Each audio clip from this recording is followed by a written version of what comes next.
Selamat datang kembali di Sapa Indonesia Malam, Saudara. Iran menghentikan komunikasi untuk upaya negosiasi dengan Amerika Serikat sebagai respons atas rencana baru Perdana Menteri Israel Benjamin Netanyahu yang akan menyerang ibu kota Lebanon. Presiden Amerika Serikat Donald Trump dikabarkan berang atas rencana Netanyahu itu.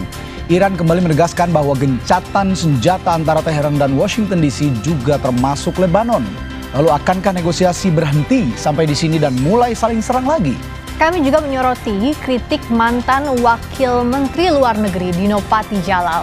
Presiden Prabowo yang sering kunjungan ke luar negeri katanya. Sekretaris Kabinet menjawab jika ada kelebihan biaya akan ditanggung dana pribadi Prabowo. Sebenarnya bagaimana duduk aturannya?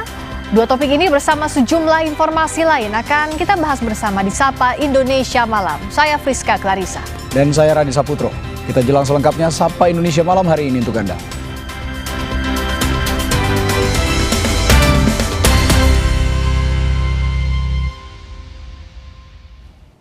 Kami buka dari berita sejumlah warga yang berunjuk rasa hingga memblokade jalan menagih janji pengangkatan 1.000 pegawai pemerintahan daerah.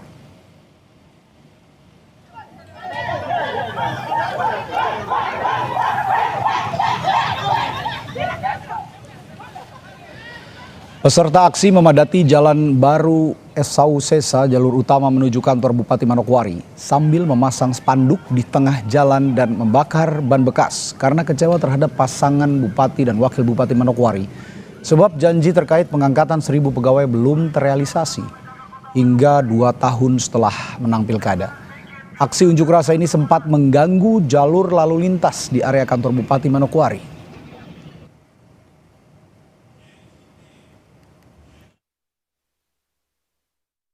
Kami berupaya ke TKP Pemalangan untuk bernegosiasi dengan massa untuk membuka akses jalan raya. Kemudian berhasil dibuka palang jalan, kemudian mereka melakukan pemalangan ke jalan ke arah kantor bupati. Berikutnya saudara, ratusan peternak bagi-bagi telur gratis kepada warga. Ini jadi aksi protes imbas harga telur yang terus merosot hingga di bawah harga acuan pemerintah. Ribuan warga berkumpul di halaman kantor pemerintah Kabupaten Blitar. Mereka rela berdesak-desakan demi mendapatkan telur gratis dari peternak. Peternak kecewa sebab harga telur di tingkat peternak terus turun hingga Rp21.000 per kilogram. Sedangkan harga acuan pemerintah atau HAP telur umumnya Rp26.000 per kilogram sehingga peternak merugi. Bupati Blitar menyatakan akan meneruskan aspirasi peternak ke pemerintah pusat. Kita beri kesempatan. Hari ini harga telur kita melondot, sementara dengan keblondotan itu ternyata harga pakan naik. Nah, ini menjadikan kami itu semakin hari semakin tidak berdaya. Apalagi ada isu juga sebelum itu ada wacana dari Kadin untuk menggandeng investor asing hadir di peternakan kita untuk berbudidaya. Ini akan mengancam gulung tikarnya peternak mikro kecil ini. Beralih ke Jakarta, pasca kebakaran yang menghanguskan ratusan rumah warga di permukiman padat penduduk di Kemayoran, Jakarta Pusat hingga Selasa sore, warga masih bertahan di tenda pengungsian.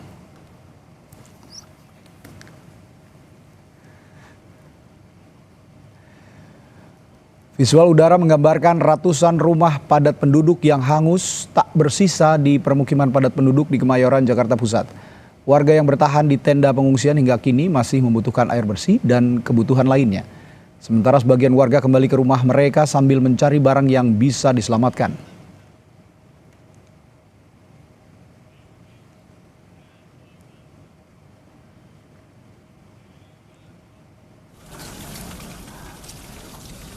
Wakil Gubernur Jakarta Rano Karno yang mendatangi lokasi meminta warga untuk waspada akan bahaya kelistrikan. Rano juga menawarkan rumah susun sebagai tempat tinggal warga yang kehilangan rumahnya.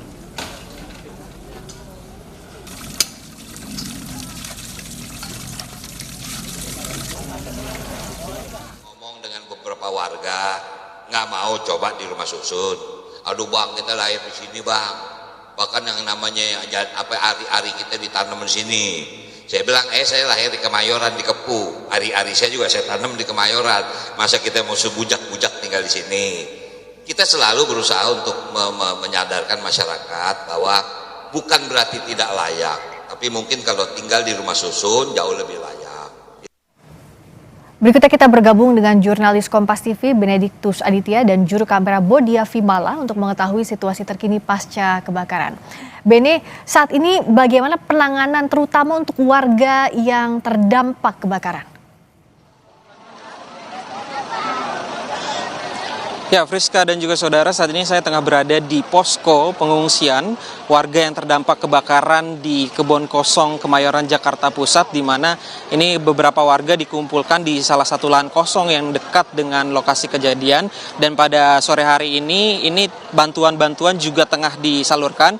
Juru kamera Bodia Vimala akan memperlihatkan kepada Anda, Friska dan juga saudara, untuk kondisi pada sore hari ini.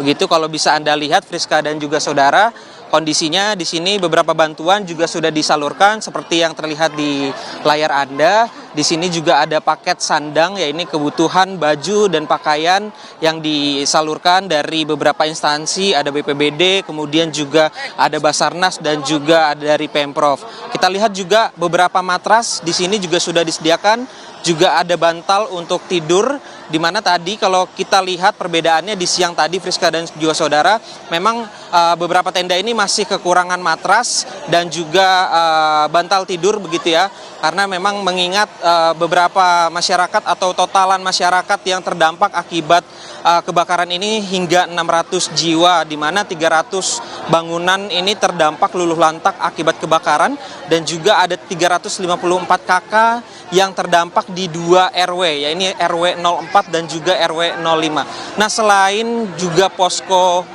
tenda-tenda darurat yang telah disediakan, kami juga tadi melihat, Friska dan juga saudara, ini beberapa instansi seperti Dinas Sosial ini membangun posko trauma healing terutama bagi para anak-anak yang masih berusia sekolah. Dan tadi juga didata karena mengingat anak-anak yang sekolah ini kehilangan keperluan seperti buku pelajarannya, kemudian juga baju-baju seragam ini kehilangan, sehingga memang tidak bisa mengikuti pembelajaran, dan beberapa anak sekolah ini ternyata masih ada yang ujian, sehingga tadi Pemprov Jakarta juga mendata anak-anak yang usia sekolah mana saja yang tidak bisa ikut pembelajaran. Nah, Friska dan juga saudara, tadi juga kami melihat Wakil Gubernur Jakarta ke sini untuk menawarkan salah satu opsi atau solusi, yaitu dengan memindahkan para masyarakat ini ke rumah susun, namun kami belum tahu di rusun mana nantinya masyarakat ini akan ditempatkan. Begitu, Friska.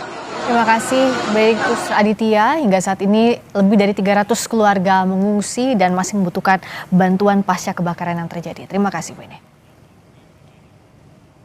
Sorotan berikutnya, setelah 4 hari diperbaiki, jalan ruas Jalan Lenteng Agung yang sempat ambles kini sudah diperbaiki.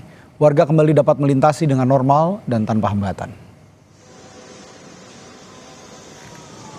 Beginilah hasil perbaikan di salah satu titik ruas Jalan Lenteng Agung yang sempat amblas beberapa waktu yang lalu. Kini pengendara kembali bisa melintasi jalanan itu dengan normal. Kini tahapan yang perlu dilakukan hanya tinggal perapihan dan bakal memakan waktu sekitar 1 bulan.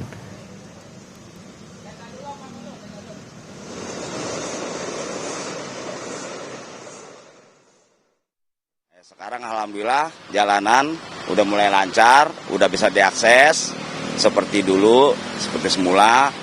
Jadi udah normal, tinggal perapian pinggiran-pinggirannya aja. Itu aja. Lebih kurang mungkin bisa sebulan untuk perapian, masalah kabel yang di atas, nanti semuanya bakal bisa dirapin seperti semula. Lubang yang menganga di hampir seluruh ruas Jalan Lenteng Agung terus diperbaiki.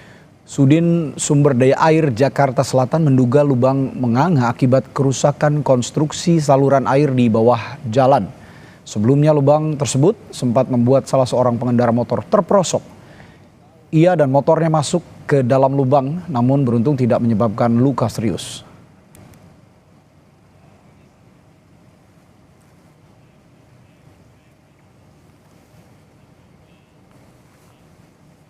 Iran mengancam menghentikan perundingan dengan Amerika Serikat sebagai respons rencana Iran Israel menggempur ibu kota Lebanon. Kita bahas usai jeda di Sapa Indonesia Malam.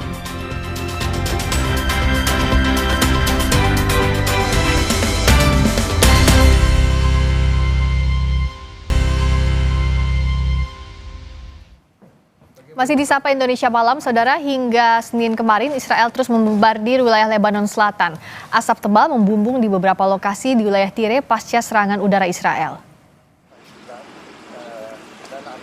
Pesawat-pesawat tempur Israel melancarkan serangan ke kota Majdal Zon, Haddata, Majadel, dan Jiwaya di distrik Tire. Sementara drone-drone Israel menyerang jalur Rashidiyeh Hosh Tire.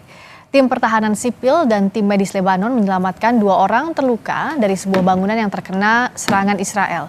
Beberapa orang dilaporkan tewas dan terluka dalam serangan yang menghantam bangunan di dekat rumah sakit Jabal Amel. Serangan ini juga menyebabkan listrik padam di unit perawatan intensif dan kerusakan pada infrastruktur rumah sakit.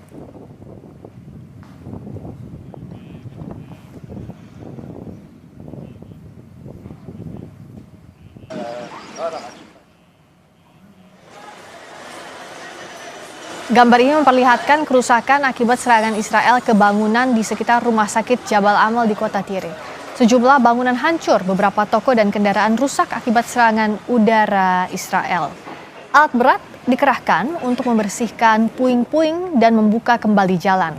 Sementara rumah sakit Jabal Amal yang berada di dekat bangunan yang disasar Israel juga mengalami kerusakan. Sejumlah staf medis tetap merawat korban luka dan membersihkan puing-puing yang berserakan di koridor rumah sakit. Beberapa orang dilaporkan tewas dan 23 lainnya luka-luka.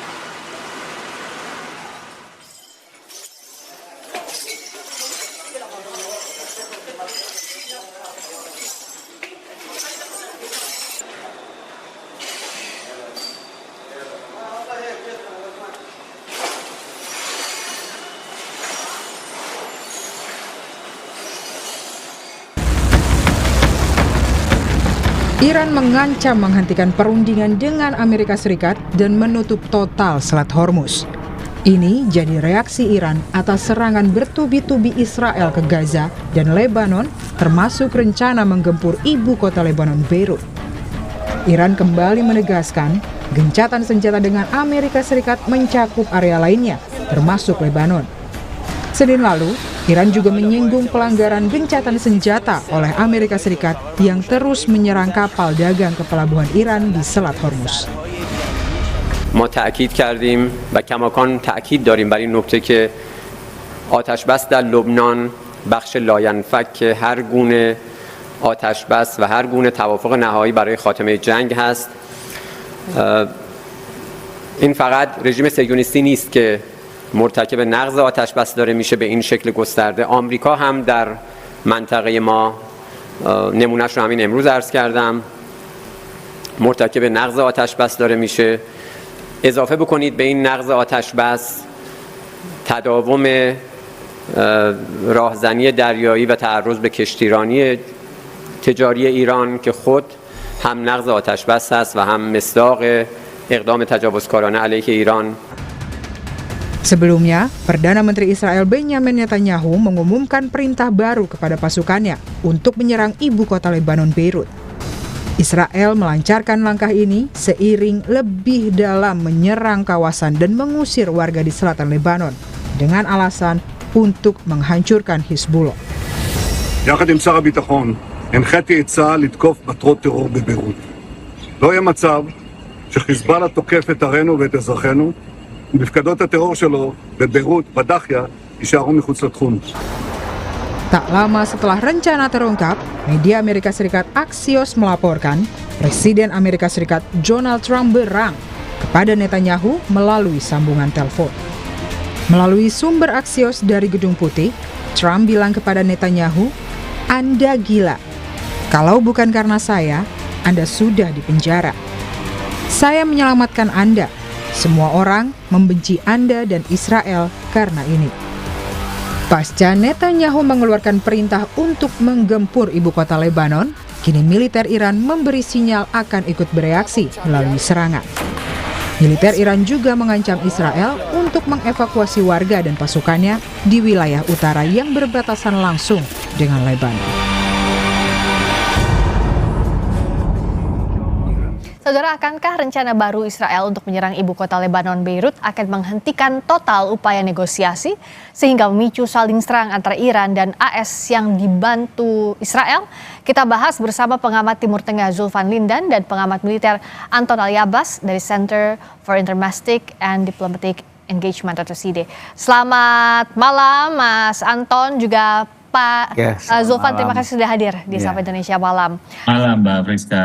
Ya, saya ke Pak Zulfan dulu. Ini di tengah masih panasnya AS versus Iran, Israel kekeh katanya mau menyerang ibu kota Lebanon. Ini apakah jadi hal yang produktif di tengah negosiasi ini? Meskipun tadi kita lihat ya di berita bahwa di sumbernya Axios dari Gedung Putih bahwa katanya Trump ini marah sama Netanyahu dengan rencananya itu. Ya kan sebenarnya Israel ini ingin menyerang Iran, tapi kan nggak berani, ya kan, takut diserang balik kepada kota-kota yang ada di Israel. Makanya mereka mancingnya itu menyerang Lebanon. Lebanon Selatan sudah dari awal kan. Sekarang mau menyerang ibu kota Beirut misalnya. Nah ini dalam rangka menggagalkan negosiasi Trump dengan Amerika soal perdamaian. Karena kita sudah tahu dari awal bahwa yang nggak setuju Amerika dengan Iran itu gencatan senjata kan Netanyahu. Dia selalu menekan. Karena apa? Setelah Amerika dengan Iran ini mencapai perdamaian, otomatis dia akan terpojok ini Israel dan Netanyahu dan Israel.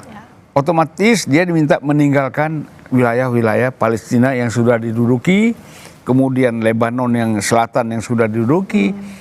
Udah masuk 10-20 kilo barangkali ke dalam. Nah, buat Lebanon Selatan itu gampang mereka mengusir Israel kembali. Tapi yang susah kan di Palestina. Nah, oleh karena itu ultimatum Iran, Israel harus menghormati gencatan senjata ini dan selama itu kan tidak akan terjadi serangan. Jadi dia ingin menggagalkan diplomasi ini. Antara Amerika dengan Iran itu kan ada diplomasi yang ingin dicapai, yaitu ketegangan baik di Selat Hormuz ataupun di wilayah-wilayah Iran di bagian selatan misalnya. Kita lihat kan serangan-serangan ke dalam kota oleh Amerika sekarang kan tidak terjadi. Terfokus pada Iran Selatan dan Bandar Abbas misalnya. Itu pun karena terlalu dekat dengan Uni Emirat Arab. Mungkin takut Uni Emirat Arab dan negara-negara teluk yang lain itu gampang diserang.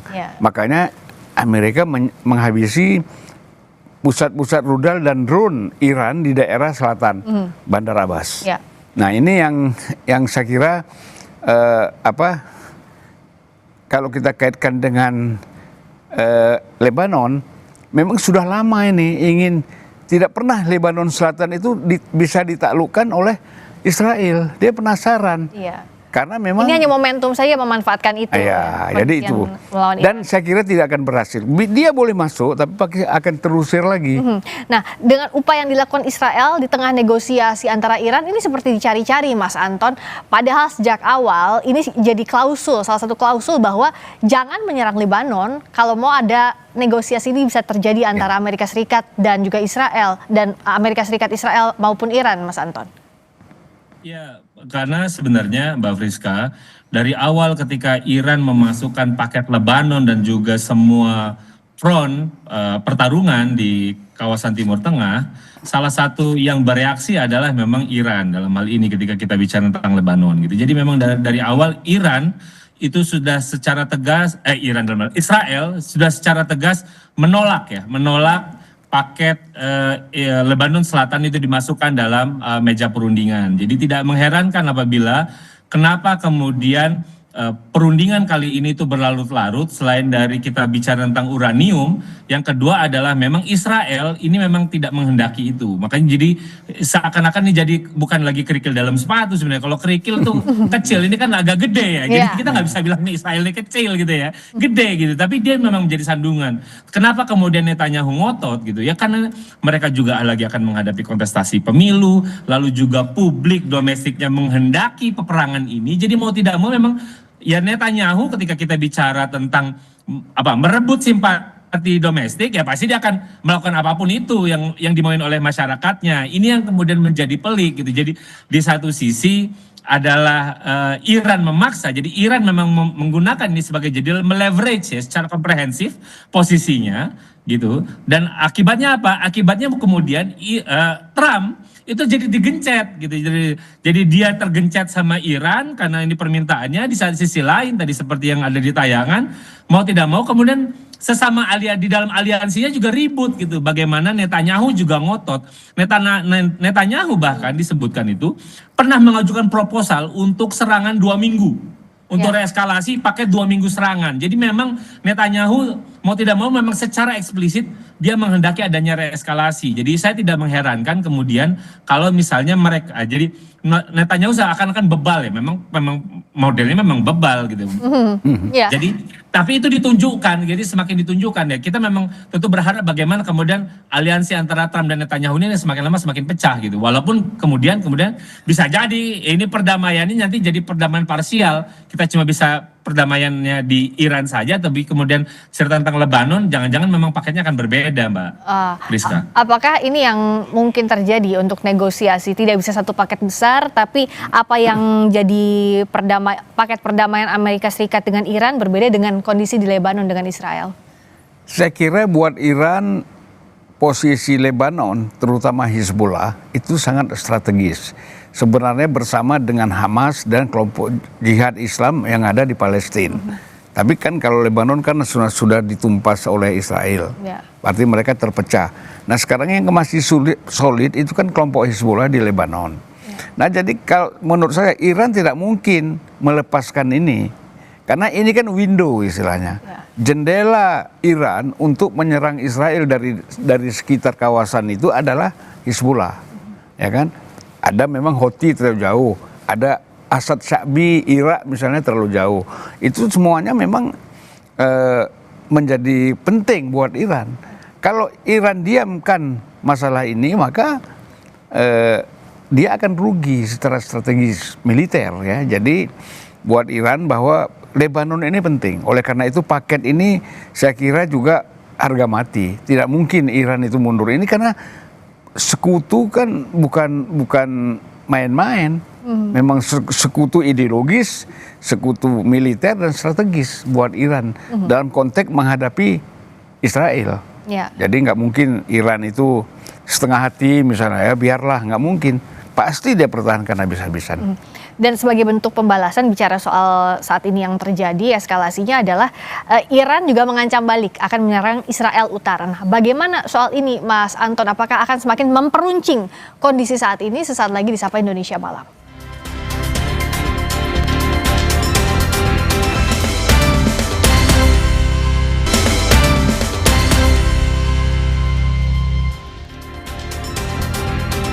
Masih bersama kami di Sapa Indonesia Malam dengan pengamat Timur Tengah Zulfan Lindan, juga pengamat militer Anton Ali Abbas dari Center for Intermestic and Diplomatic Engagement CD. Saya ke Mas Anton. Iran juga kan berjanji akan melakukan retaliasi dengan menyerang Israel Utara. Apakah ini juga langkah Iran untuk mencegah adanya agenda The Greater Israel di tengah-tengah perang yang berlangsung antara AS dan Iran? Ya, saya melihatnya setidaknya kalau kita bicara tentang respon Iran itu ada 5 ya. 5 gitu. Yang pertama tentu saja kita tadi yang disebutkan oleh Mbak Friska tentang retaliasi. Itu satu. Yang kedua adalah dia menggunakan suspensi diplomatik karena itu udah kemudian dia mengancam nggak ada nih kita kelanjutan negosiasi. Itu yang kedua. Yang ketiga adalah dia juga setidaknya sebenarnya itu Iran juga memanfaatkan ini untuk saya punya kartu lain ternyata. Jadi ya kalau biasa kita bicara tentang Hormuz, lalu kita bicara nuklir. Oh, ada satu lagi nih yang untuk juga bisa menekan pusingnya Trump gitu. Ini yang ketiga.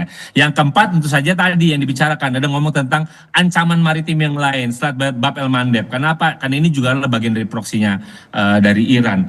Yang terakhir juga memang mau tidak mau, memang ini yang tadi saya mempertegas apa yang disampaikan oleh Bang Zulfan, bahwa ketika kita bicara tentang Lebanon itu kemudian dijadikan garda, dijadikan prasyarat oleh Iran untuk kemudian bukan mempersulit, tapi bagaimana kemudian negosiasi ini bisa berjalan dengan alot. Karena itulah kemudian ada 3 titik kemudian ketika kita bicara tentang negosiasi ini yang harus dibuka kuncinya. Kunci pertama tentu saja negosiasi antara Amerika Serikat dan Iran. Itu yang pertama. Yang kedua adalah kuncian nih antara Trump dengan Netanyahu. Itu yang kedua. Yang ketiga adalah tentang Iran dengan Israel dalam hal ini dan Hezbollah. Jadi 3 ini mau tidak mau tentu saja akan kemudian menjadikan negosiasi perdamaian kali ini ketika misalnya Netanyahu ini semakin ngotot, maka akan semakin kompleks, Mbak Friska. Dan ini pula yang memantik juga emosinya Trump ternyata ya, di tengah-tengah proses ini Trump menganggap apa yang dilakukan oleh Netanyahu di luar batas, padahal ada upaya gencatan senjata yang coba dilakukan oleh Trump. Iya, upaya Trump walaupun kita nganggap dia banyak nggak konsisten ya. Iya, sejak awal perang bahkan ya. Tapi kan upaya-upaya dia kan paling tidak mendekati mencapai hasil kan gitu. Kalau tidak dia langgar lagi kan gitu. Nah ini dianggap ibarat Netanyahu ini kan gini, kita sudah susun makanan di meja makan, semua lengkap, tiba-tiba kayak anak kecil dia datang tarik meja, kayak taplak meja, tumpah semua. Nah itu Trump jadi kesal. Lo kok kayak anak kecil sih gitu kan. Ini kita selesaikan karena masalah banyak di dalam negeri kita masing-masing, tiba-tiba kamu merusak ini semua. Jadi Trump pasti marah. Jadi dia merasa bahwa apa yang dilakukan tidak tercapai. Itu kita bicara positif. Kalau kita bicara curiga, waspada, bener nggak Trump marah ini kan gitu? Yakin emang bisa ya? Jangan-jangan pura-pura marah aja ini supaya Iran melihat bahwa ini kami beda nih dengan Netanyahu. Padahal cooling-coolingnya, lu kalau mau serang aja. Nanti gua pura-pura marah kan? Bisa aja begitu Mas Anton ya? Iya. Betul. Itu bisa terjadi. Nah makanya Mas Anton, bagaimana Iran ini harus pandai-pandai membaca strategi Amerika Serikat maupun Israel yang sejak awal tentu tidak bisa dipegang apa yang dilakukan dalam konteks diplomasi ataupun dalam konteks perang itu sendiri. Itulah kenapa kemudian mereka ingin mencoba menunda keberlanjutan dari negosiasi. Dia meminta bahwa, karena kan selama ini kalau Iran sebelumnya berhadapan negosiasi Amerika Serikat, itu antara tim negosiator dengan Washington itu beda. Jadi udah mau disepakati ngomong tentang moratorium, tiba-tiba Trump nge-hijack, nggak ada cerita moratorium, ini zero enrichment gitu. Nah kali ini ada satu lagi nih, kalau tadi Bang Zulfan bilang ada anak kecil lain yang ganggu makanan, namanya Netanyahu. Jadi kenapa itu bagi Iran itu bukan sebuah burden, bukan sebuah hambatan. Justru dia memanfaatkan, oh ini kuncian saya untuk meminta lebih dalam negosiasi ini. Lu urusin dulu di sebelah sana satu suara, baru kita bisa bernegosiasi lebih lanjut. Jadi Iran seakan-akan kemudian punya banyak kuncian. Untuk apa? Untuk meningkatkan posisi dia dalam posisi tawar dia. Jadi memang tidak mau dalam kali ini ceritanya adalah yang terpojok ataupun yang terjepit adalah yang namanya Trump. Dia di satu sisi dia ditekan oleh Iran, tapi di sisi lain dia juga ditekan oleh hubungannya dengan Israel. Padahal Israel itu juga punya peranan penting kalau misalnya kita bicara tentang diaspora Amerika nanti udah menghadapi pemilu sela. Makanya yang paling pusing ini memang Trump. Jadi kalaupun dia bohong-bohong nih ngomongnya, karena ini memang semua orang udah bohong-bohong ya, lagi-lagi berarti kalau misalnya dia bohong-bohong ada dua cerita itu yang bisa kita lihat. Yang pertama, dia ingin menunjukkan memberikan impresi kepada Iran. Yang kedua, dia juga ingin memberikan impresi kepada publik domestiknya bahwa saya saya sudah punya niat untuk berdamai. Kedua, saya tegas kepada siapapun. Kalau sebelumnya Oman, koalisi saya juga ya saya ancam. Kali ini Israel juga saya maki-maki. Harapannya begitu kalau misalnya kita ngomong pencitraan, Mbak Friska. Dan dalam kondisi seperti ini, apakah tidak akan jadi backfire untuk Trump maupun Netanyahu? Sementara Iran kita lihat sejak awal, Pak Zulfan ditekan dengan berbagai strategi oleh Amerika Serikat, tetap bergeming, tetap tidak bergerak dari... Kalau dalam posisi kita lihat adik kuasa, ya kan, yang bisa melakukan negosiasi itu kan pasti sesama adik kuasa kan. Itu selama ini kita anggap Amerika dengan Cina, Amerika dengan Uni Soviet, dengan Rusia kan. Tapi ada satu lagi sekarang superpower, yaitu Iran. Jadi Iran berani negosiasi secara tegas dengan Amerika karena dia merasa kuat. Kalau dia nggak kuat, nggak mungkin negosiasi seperti itu. Artinya apapun maunya Trump yang melemahkan dia atau yang dia minta itu dikasih aja. Tapi ini kan nggak, dia bertahan. Itu menunjukkan ini yang Trump bingung, dia bertahan, ya kan? Tidak mudah ditaklukkan. Karena apa? Dia merasa punya kekuatan. Yang bahkan Iran beranggapan kita di atas dia ini. Gitu loh. Dan terakhir Mas Anton, singkat saja. Chapter Hormuz belum selesai, sudah ada chapter baru lagi di perkembangan perang ini. Nah, Anda melihat apakah Lebanon Selatan ini akan jadi bagian panjang juga dari bagian perang AS-Iran secara keseluruhan, atau ini hanya bagian kecil dan bisa diselesaikan dalam waktu singkat jikalau Iran melakukan retaliasi secara cepat ke Israel Utara? Jawabannya enggak. Ini memang akan dimasukkan oleh Iran. Ini sudah masuk dalam pattern Iran. Bagaimana kemudian mereka ingin melakukan negosiasi itu berlapis. Lapis pertama adalah cerita tentang Hormuz. Ini karena kepentingan semua kita tumpul di sini. Nah, yang sulit-sulit kita masukkan setelah Hormuz. Gitu. Jadi dengan kata lain, kalau ada ya kalau yang ini akan susah, gagal nggak apa-apa. Gitu. Yang penting kita dapat dulu kue Hormuznya. Jadi ada fokus sebenarnya. Jadi Iran mencoba untuk memecah-mecah paketnya. Jadi paket pertama yang akan dia ngotot tentu saja ini bagaimana membuka Hormuz. Gitu. Itu kan yang memang tidak diinginkan oleh Amerika Serikat ketika negosiasinya diecer gitu. Sementara kalau misalnya Iran pengennya ngecer, Mbak Friska.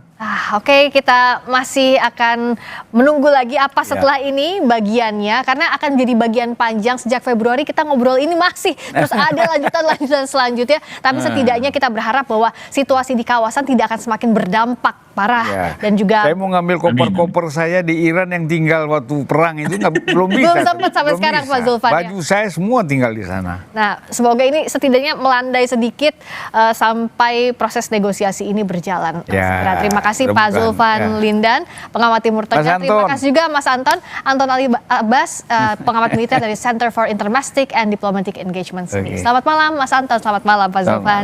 Terima kasih. Berikutnya saudara, bertemu dengan Emmanuel Macron. Presiden Prabowo Subianto menginstruksikan sekolah-sekolah di Indonesia mengajarkan bahasa Prancis. Ulasannya sesaat lagi di Sapa Indonesia Malam.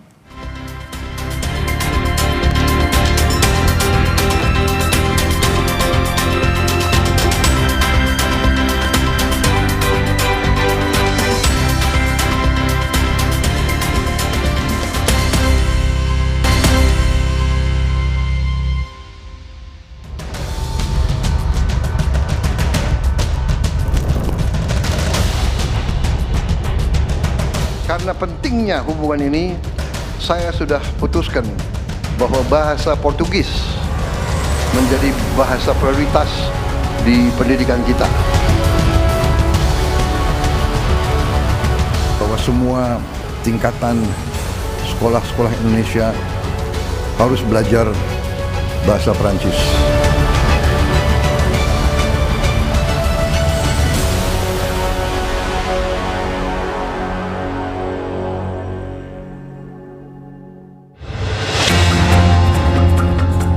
Presiden Prabowo Subianto menginstruksikan agar sekolah-sekolah di Indonesia belajar bahasa Prancis. Hal itu disampaikan Presiden Prabowo dalam kunjungan kenegaraannya yang keempat kali ke Paris, Prancis pada Kamis lalu. Penguasaan bahasa Prancis dinilai krusial karena negara itu juga diproyeksikan bakal menjadi kekuatan besar di tengah dunia yang kian multipolar. Tidak lain adalah karena dukungan langsung dari Presiden Macron. Di bidang pertahanan hubungan kita sangat baik. Di bidang kerjasama sains dan teknologi juga sangat baik. Di bidang pendidikan kita ingin lebih ditingkatkan lagi.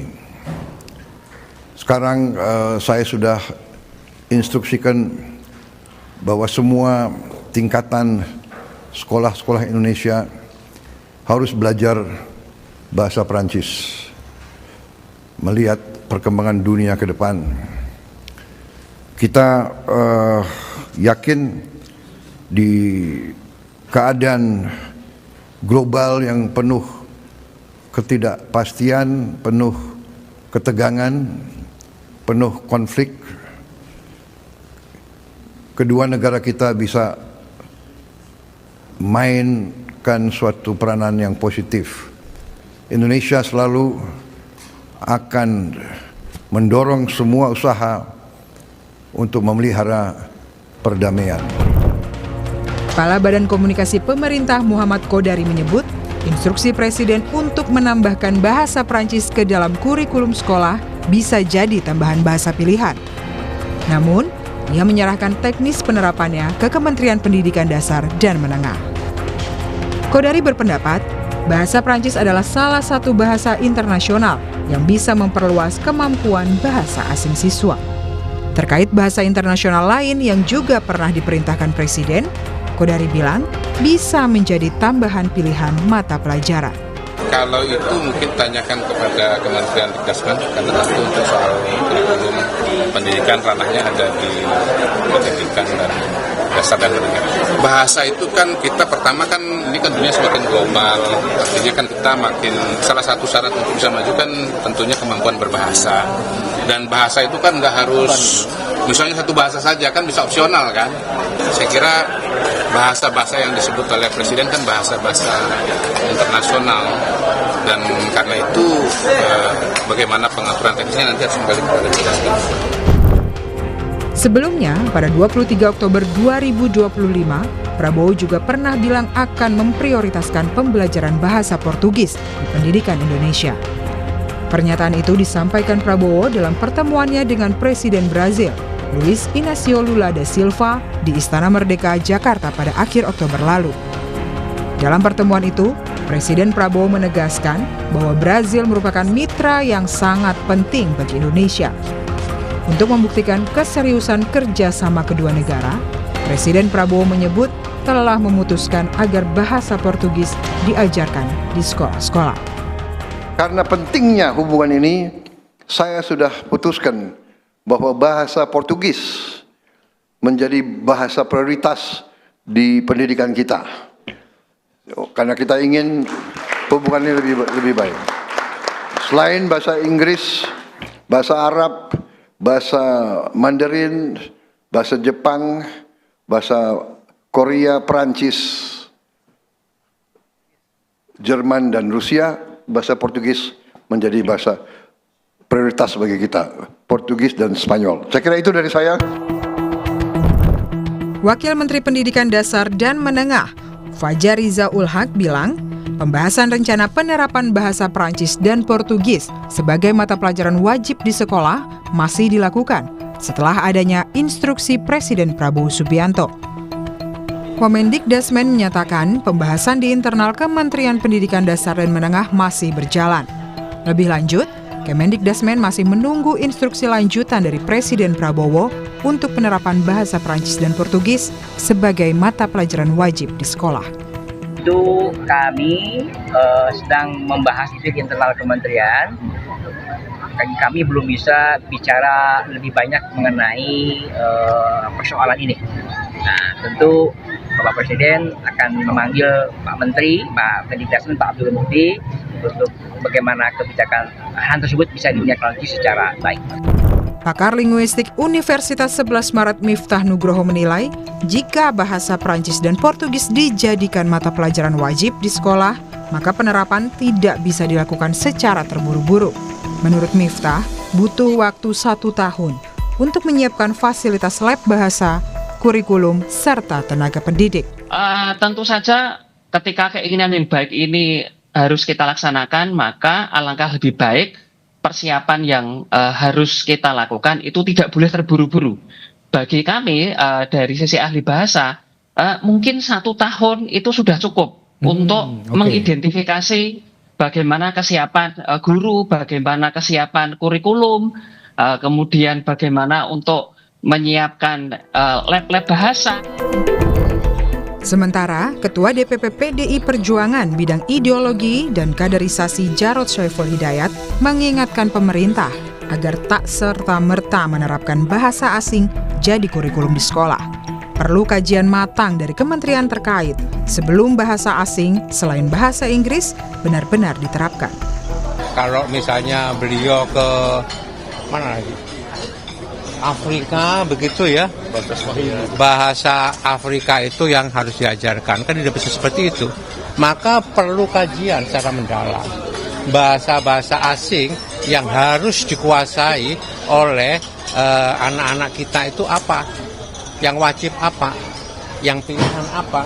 Serahkan itu kepada usernya, sekolahnya, kementeriannya untuk melakukan kajian apa yang paling penting.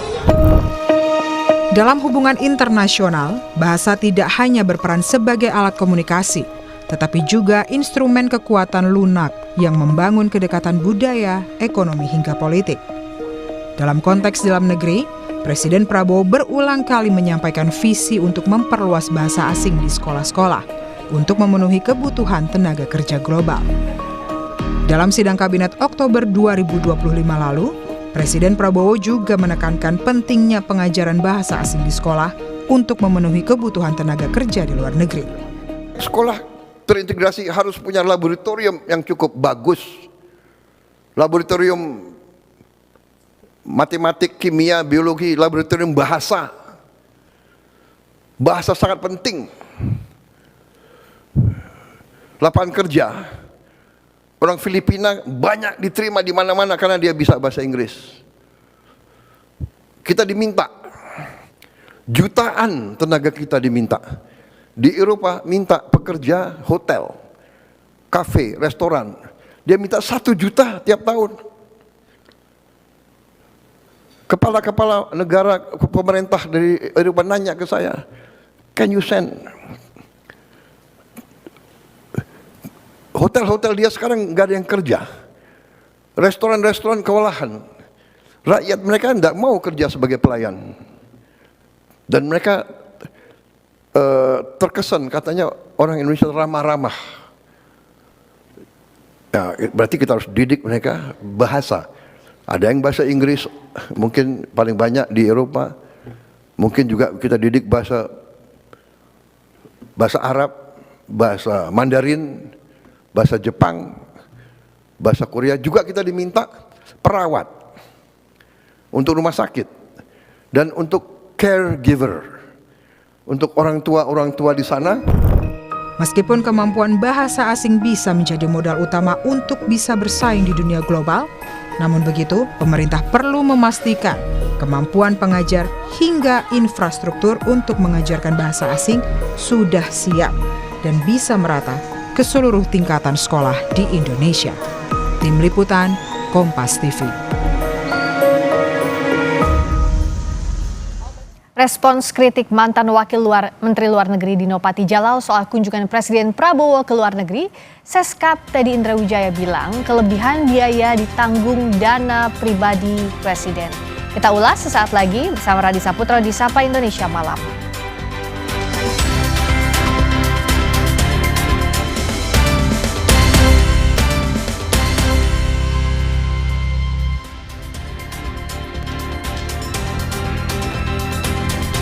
Saudara Ketua DPP PDI Perjuangan Andreas Hugo Parera menilai kritik yang disampaikan mantan Wakil Menteri Luar Negeri Dino Patijalal terkait tingginya frekuensi kunjungan kerja Presiden Prabowo Subianto ke luar negeri sebagai kritikan yang baik untuk pemerintah. Andreas bilang latar belakang Dino yang sebelumnya menjabat sebagai Wamenlu menandakan dirinya memiliki pengalaman dalam dunia diplomasi dan kritiknya perlu dipertimbangkan. Andreas meminta pemerintah dalam hal ini Menteri Luar Negeri untuk memaparkan hasil kinerja Presiden dalam setiap kunjungannya ke luar negeri untuk membangun kepercayaan masyarakat. Masukan-masukan untuk ya Presiden, karena Presiden juga menyampaikan bahwa dia terbuka terhadap kritik baik dari PDI Perjuangan, artinya dari partai maupun tentu dari masyarakat gitu. Seorang expert dan punya pengalaman yang cukup dalam dunia diplomasi gitu, sehingga apa yang beliau sampaikan menurut saya ya patut menjadi pertimbangan. Ya biaya sebenarnya itu soal kedua, tapi yang penting itu adalah ya hasil daripada kunjungan-kunjungan tersebut. Nah, ini yang menurut saya penting untuk menjadi akuntabilitas publik.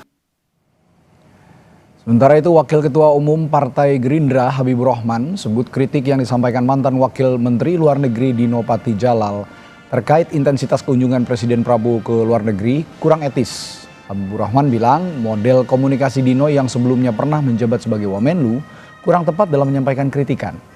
Habibur Rahman meminta Dino untuk menghormati pemerintahan Prabowo yang tengah menjalankan tugasnya saat ini.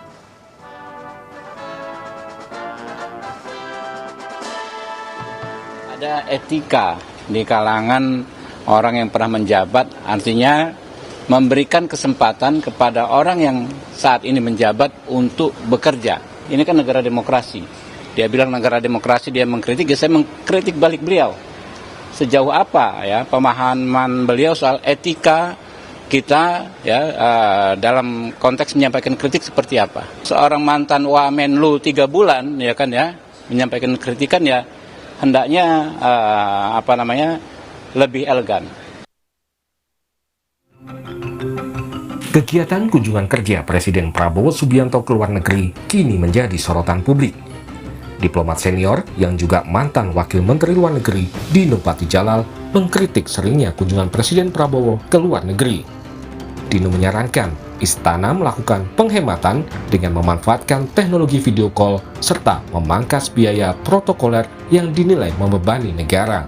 Sebagai sahabat lama Bapak, saya mewakili komunitas hubungan internasional dan banyak rakyat Indonesia menghimbau Presiden Prabowo untuk secara signifikan mengurangi perjalanan ke luar negeri dan tidak menganggap remeh jeritan publik mengenai hal ini. Dalam perhitungan kami, dari seluruh pemimpin dunia, Presiden Prabowo telah menjadi kepala negara yang paling sering melakukan perjalanan ke luar negeri. Semenjak menjabat menjadi presiden, 1 dari 6 hari dihabiskan beliau di luar negeri. Kunjungan kepala negara ke luar negeri memakan biaya yang besar dan bahkan sangat besar. Satu perjalanan ke luar negeri bisa keluar puluhan bahkan ratusan miliar. Karena itu saya ada 5 saran. Pertama, untuk menjaga komunikasi dengan pemimpin dunia lain, kami menyarankan Presiden Prabowo lebih mengandalkan video call atau Zoom call atau telepon. Dengan satu video call yang bernilai 0 rupiah, negara praktis dapat menghemat ratusan miliar dari perjalanan ke luar negeri. Menanggapi kritikan tersebut, Sekretaris Kabinet Teddy Indrawijaya menegaskan jumlah rombongan Presiden Prabowo saat ini hanya berkisar 50 hingga 60 orang, atau berkurang lebih dari separuh jika dibandingkan presiden periode sebelumnya. Teddy mengklaim jika ada kelebihan biaya logistik, sepenuhnya ditanggung oleh dana pribadi Presiden Prabowo. Jadi segala kelebihan biaya yang telah dianggarkan oleh negara itu sepenuhnya ditanggung oleh pribadi Presiden Prabowo. Kemudian yang kedua, jumlah rombongan. Ini sangat penting. Jumlah rombongan Presiden Prabowo itu sudah berkurang besar-besaran, lebih dari separuh dari periode sebelumnya. Jadi kalau dulu itu sekali keluar negeri bisa lebih dari 120 orang. Zaman Pak Dino seperti itu.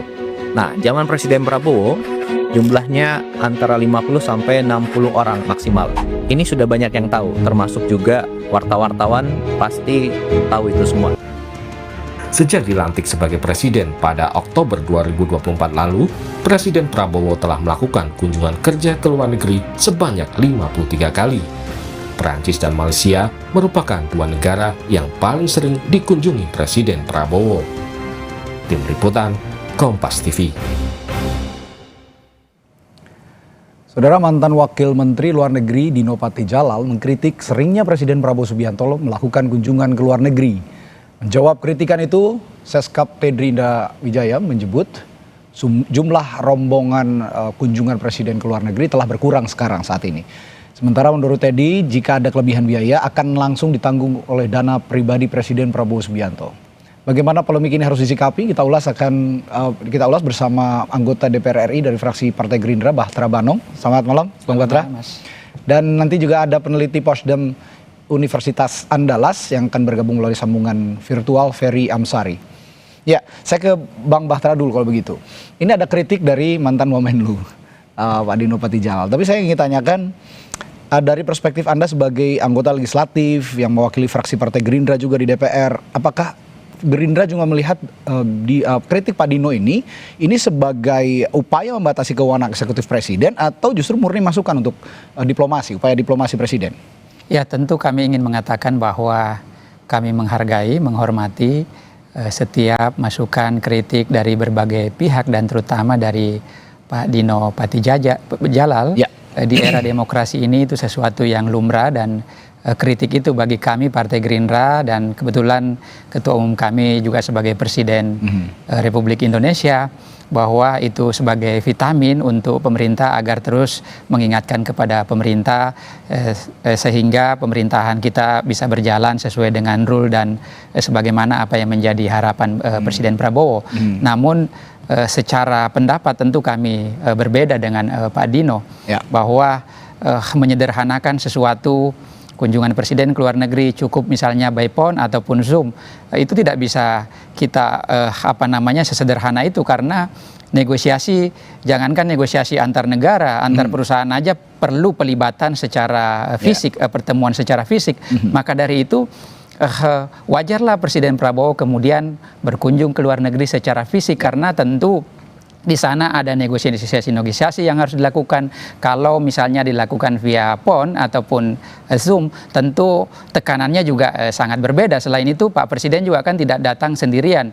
Pak Presiden selalu membawa rombongan, bukan hanya dari pemerintahan tetapi dunia usaha juga diajak untuk berkunjung ke sana dalam rangka mencari peluang-peluang investasi apa yang bisa dilakukan di Indonesia. Dan terbukti dengan kunjungan langsung Presiden ke beberapa negara. Kita tahu sendiri bahwa selama satu setengah tahun terakhir ini, mulai dari tahun 2025 sampai di kuartal pertama 2026 ini, kira-kira kurang lebih sekitar 4.230 triliun yang nilai investasi yang dihasilkan dari luar negeri. Artinya keberadaan Presiden secara langsung berkunjung ke negara-negara itu menghasilkan sesuatu yang nyata bagi bangsa kita. Jadi menurut hemat saya tidak bisa kita sederhanakan hanya sesimpel itu. Dan hasil yang Anda ungkapkan tadi 4.000 triliun lebih itu tadi ya, itu kan tadi juga ada masukan dari anggota DPR dari PDIP, Bung Andreas Hugo Parera, bahwa sebaiknya hasil-hasil itu juga diungkapkan ke publik secara transparan sehingga publik tahu sebagai bentuk pertanggungjawaban ini sudah dilakukan oleh Presiden begitu. Itu apakah sudah dilakukan? Kita melakukan itu. Kami juga sudah mempublikasi ya, terutama misalnya di Pak Seskap sudah menyampaikan, terus kemudian kami di media Gerindra juga menyampaikan bahwa terutama kunjungan terakhir ini Presiden Prabowo ke Perancis, dari segi saya akan membacakan ya secara detailnya supaya kita enggak dan itu bisa diakses oleh publik. Bisa diakses oleh publik. Kita melihatnya bahwa untuk sekitar 1, triliun ya investasinya untuk perusahaan, terus kira kurang lebih 3,5 miliar dolar kesepakatan komersil yang lain. Jadi di kunjungan terakhir aja ini menghasilkan begitu banyak investasi, belum lagi misalnya yang lain. Dan tentu begini ya, Presiden berkunjung ke sana, contoh kecil, di antara banyak negara kita tahu sendiri bahwa urusan Perancis ini Pak Presiden mungkin dari sekian kepala negara yang kemudian diberi penghargaan setinggi-tingginya oleh Perancis, dirayakan di Bastille Day misalnya, Pak Prabowo hadir di sana, terus kemudian Presiden Macron datang ke Indonesia, masa kita juga misalnya nggak mau hadir secara fisik ke Perancis, Presiden kita memenuhi undangan Presiden Emmanuel Macron. Baik, saya akan ke Bung Ferry kalau gitu. Bung Ferry, kalau tadi disebutkan juga oleh Seskap Teddy bahwa ini lumrah dilakukan sebenarnya dan itu menghasilkan kalau kata Bung Bahtera tadi. Dan satu lagi yang disebutkan oleh Seskap Teddy tadi, bahkan kalau ada kekurangan anggaran ini ditanggung oleh dana pribadi. Nah, secara Anda juga sebagai ahli tata negara ya, ahli hukum tata negara, secara ketatanegaraan, hukum tata negaraan, apakah ini juga bisa dilakukan sebenarnya menggunakan dana pribadi untuk keperluan negara? Ya, pertama tentu saja harus ada panutan hukum ya atau peraturan dalam melihat permasalahan ini. Satu, saya merasa perlu juga Seskap Teddy atau teman-teman di Gerindra membaca peraturan Menteri Keuangan nomor 164 tahun 2015 tentang tata cara perjalanan dinas pejabat termasuk presiden di dalamnya. Nah, di dalam ketentuan itu diperhatikan pasal 3-nya ada beberapa prinsip perjalanan dinas. Satu, harus selektif. Jadi harus dipastikan betul sebelum berangkat, keberangkatan itu memang penting bagi presiden untuk datang. Oke. Agak janggal di mata publik kalau kedatangan presiden ke Prancis itu berkali-kali. Betul tadi contoh Presiden Emmanuel Macron datang, tapi kan baru sekali. Ini terlalu sering datang juga perlu dipertanyakan dalam rangka apa. Apa deal bisnis yang kemudian dilakukan di Perancis sehingga berulang-ulang kali datang. Nah, kalau tadi disebut bahwa ini pakai dana pribadi, perlu diingat juga bahwa ada prinsip penggunaan keuangan negara yang namanya efektif, efisien, dan memperhatikan ketersediaan anggaran. Pada saat ini, rupiah itu sedang anjlok. Melakukan perjalanan dinas yang tidak selektif akan membebani anggaran dan biaya yang jauh lebih besar.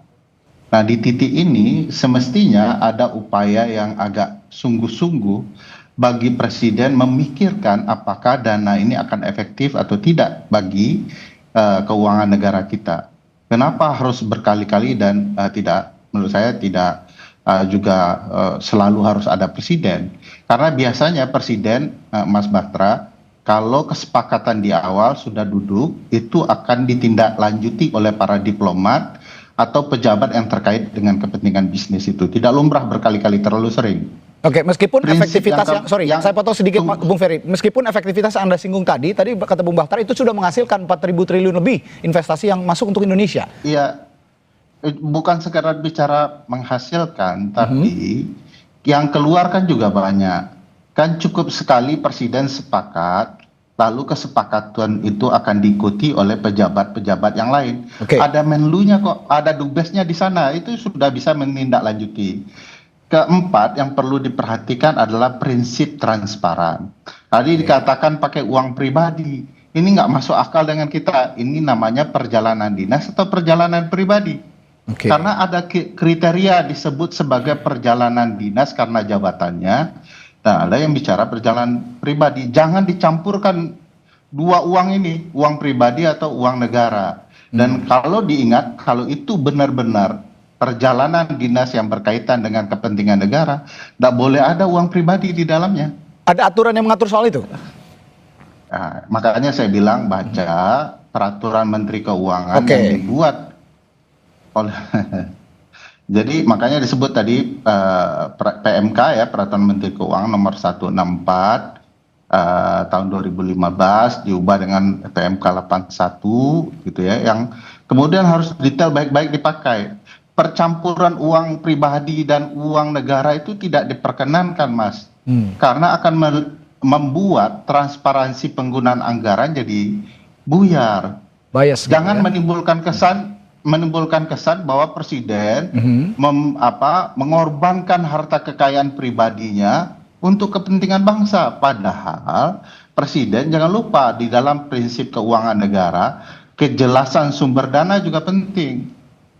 Sekarang kalau kita tanya berapa banyak dipakai uang pribadi presiden, dalam konteks apa uang pribadi itu dipakai, bagaimana kemudian mempertanggungjawabkan relasi pribadi itu dengan bisnis yang disepakati di Prancis, apakah bisnis itu tidak berkaitan dengan hal-hal tertentu yang membuat dugaan. Ya, berhenti di sana Bung Ferry. Anda ada respons, ini perjalanan pribadi atau perjalanan negara? Kalau menggunakan uang pribadi harusnya kan ini jadi perjalanan pribadi. Jadi ada bias kalau kata Bung Ferry tadi, menggunakan anggaran pribadi menambal anggaran negara yang kurang begitu. Bagaimana menjelaskan soal ini? Iya, saya mau mengatakan bahwa itulah bentuk konsistensi Presiden Prabowo yang sering menganjurkan agar bagaimana kita bisa menjalankan efisiensi itu. Sebagaimana disampaikan oleh Pak Seskap, bahwa perjalanan presiden sebelum-sebelumnya ke luar negeri itu berjumlah 150 orang.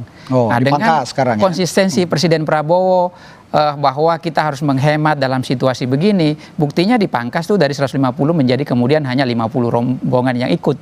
Terkait dengan penggunaan dana pribadi beliau, itulah bentuk komitmen Pak Prabowo yang sering disampaikan bahwa beliau rela berkorban untuk kepentingan negara. Tapi bagaimana mempertanggungjawabkannya? Dan bukan hanya dilakukan pada saat ini, Mas.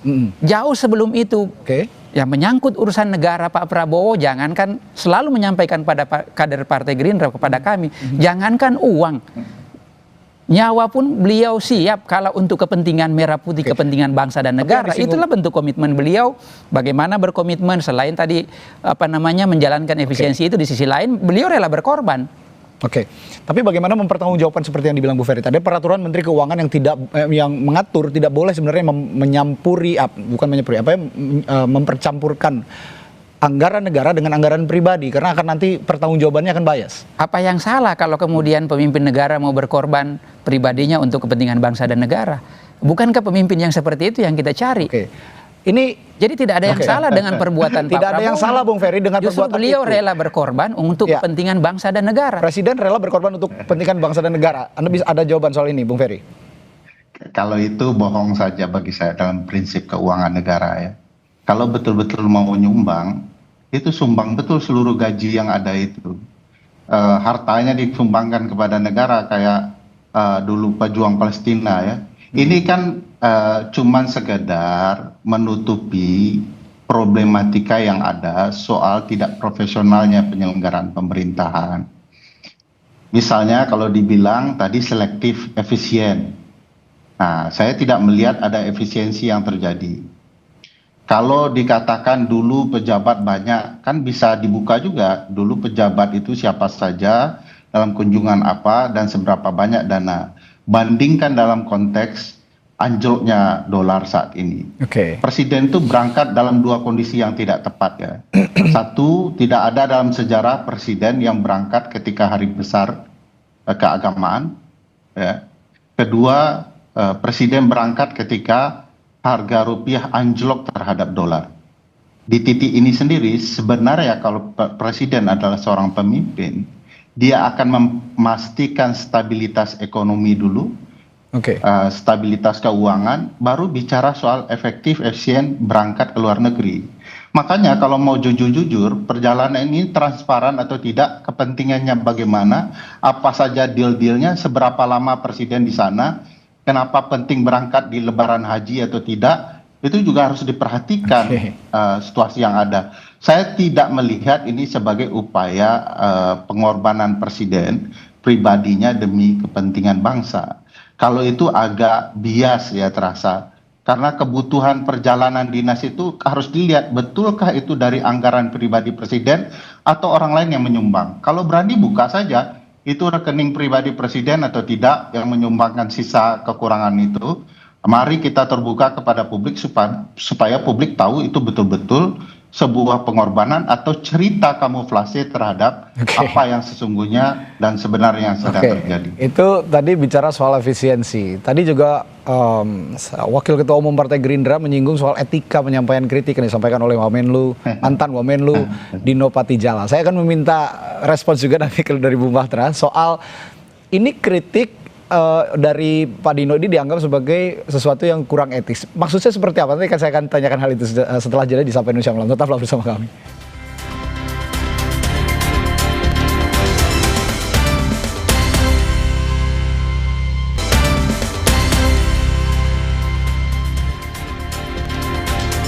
Kita lanjutkan perbincangan bersama anggota DPR RI dari fraksi Partai Gerindra, Bahtera Banong, dan juga ahli hukum tata negara dari Universitas Andalas, Ferry Amsari. Saya tadi ke Bung Bahtera bertanya soal atau meminta respon soal tadi Bung Habibur Rahman mengatakan bahwa kritik yang disampaikan oleh Pak Dino Patijala sebagai Wamenlu ini kurang etis sebenarnya. Bagaimana maksud yang dimaksudkan oleh Bung Habibur Rahman tadi menurut Anda? Ya, sebelum saya ke situ saya ingin sedikit menanggapi soal Bang Ferry tadi ya. Seolah-olah ke sana tidak ada dampak yang nyata atau sesuatu yang dibawa misalnya berkali-kali. Dengan berkali-kalinya berkunjung Presiden ke Perancis, artinya hubungan kita dengan Perancis sekarang menjadi partner membership komprehensif. Yang tadinya misalnya jumlah kesepakatan kita antar negara hanya beberapa bidang, sekarang kan meluas sampai di pertahanan, selain ekonomi juga misalnya di sektor pendidikan, di sektor transformasi soal pengetahuan digital yang lain-lain. Artinya kan dengan mungkin kalau dilakukan secara by phone atau misalnya Zoom, tidak mungkin bisa seluas itu kerjasama kita dengan Perancis. Tapi saya sedikit memotong. Tadi isu yang paling utama saat ini dialami oleh Indonesia adalah melemahnya rupiah. Nah, adakah dampak dari kunjungan-kunjungan itu untuk juga ikut secara positif memperkuat rupiah dan juga pasar? Misalnya? Justru itu ya, jangan dilihat instan ya. Pak Presiden Prabowo kenapa berkali-kali berkunjung ke negara-negara lain? Contoh kecil, taruhlah misalnya Presiden kita selama ini malas berkunjung ke negara-negara lain. Ketika misalnya ada kejadian, warga negara kita, kasus kemarin yang ditahan, tidak mungkin bisa secepat itu kita bebaskan melalui lobby-lobby.